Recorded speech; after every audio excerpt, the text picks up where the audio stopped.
Welcome back to Issues of Faith. We are talking with Dr. Teresa Smallwood. She is the Associate Director of Vanderbilt Divinity School's Public Theology and Racial Justice Collaborative. It's a new collaborative. We've been discussing that.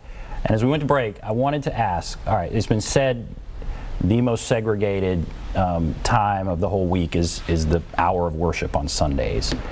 I've heard people say that's okay. People go where they feel comfortable. But do we need to change that? How do we change that? What needs to be addressed there?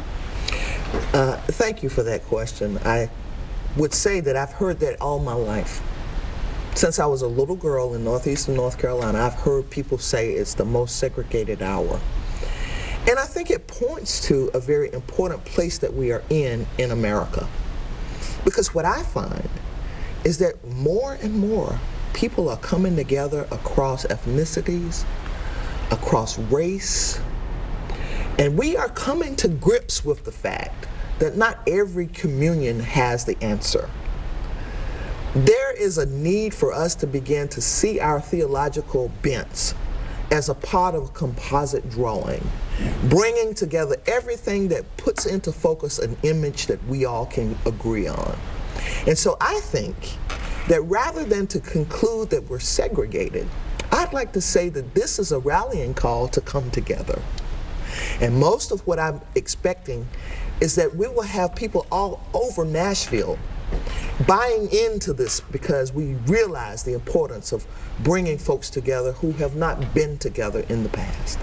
And we on this show talk about, as I mentioned earlier, the struggle some churches are having, just getting people to come. It used to be you open the doors, people came.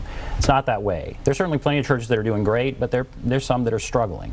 Where do you see, I'm just curious of your perspective really, where do you see churches going? Our culture going? Will they continue to be the force that they have been? Where is this next generation? Is there something we need to do to reach out to that generation to get them to come to church, or what do you see there? There is a shift in the value system of the institution of the church. There isn't much shift in terms of the work of the church.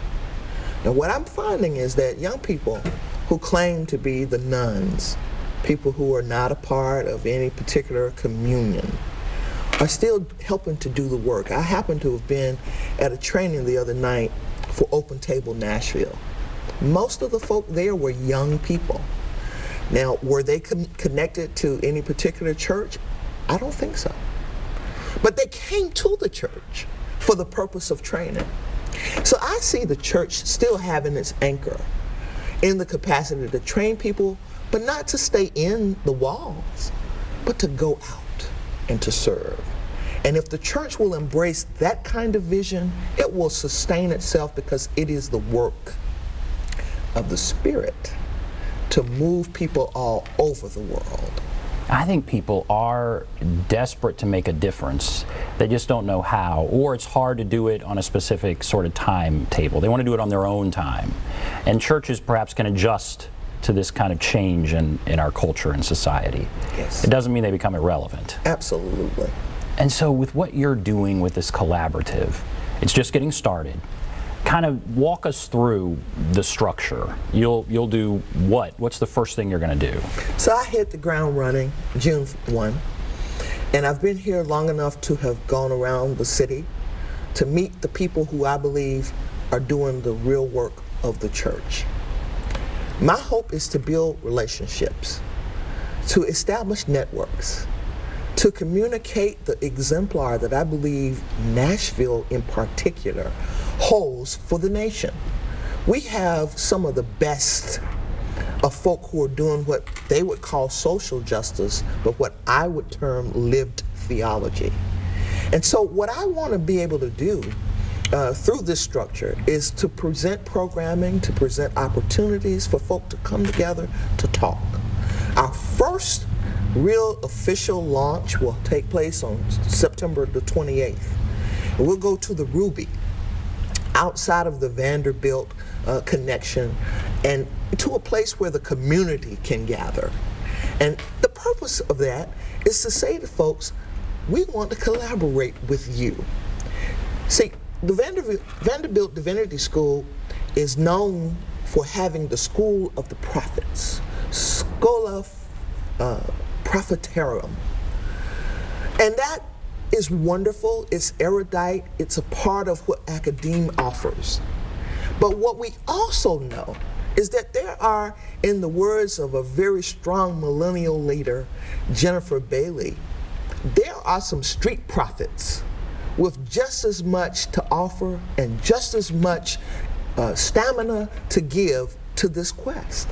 So we're bringing folks together under the cause of collaboration, the ability to talk to one another, to see what we're doing, and to be sure that we are on the same page. I have talked to 3 different organizations, all working for a community oversight board.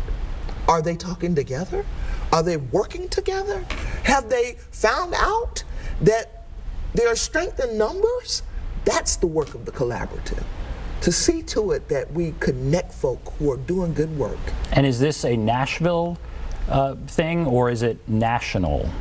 Well, Nashville for me is the exemplar. We want to be able to showcase what's happening here, because I do believe this city has a lot to offer the nation. But this is a national action. It's a national call to action. And it really encompasses the ability for us to make connections all over, not just the nation, but perhaps even the world. And in what you have out there, it says, break down the barriers that structural evil creates.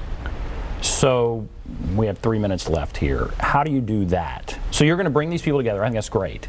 You're going to have people that are out there on the streets. You're going to have the high-level academics, all of them. That's great. How do we break down the barriers that structural evil creates? Communication is the key. In my life and time, I have come to understand that until I really know why you think what you think, I can't understand why you do what you do. So I won't know how you think what you think unless I engage you in a conversation. Unless I'm willing to really, really relate to you. Really, really have a conversation that breaks us down from being siloed over here and over there to a place where we have an understanding. And my sense of things is this. When I first got to Nashville, I was concerned about the fact that, hey, you know, I can't find a place to live right here in the city.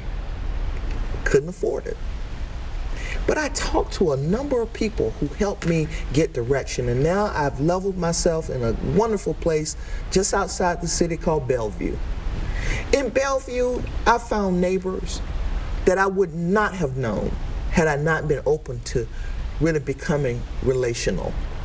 And my sense of things is this: if we can give the nation an opportunity to think out loud and to live out loud their faith, we will make a difference.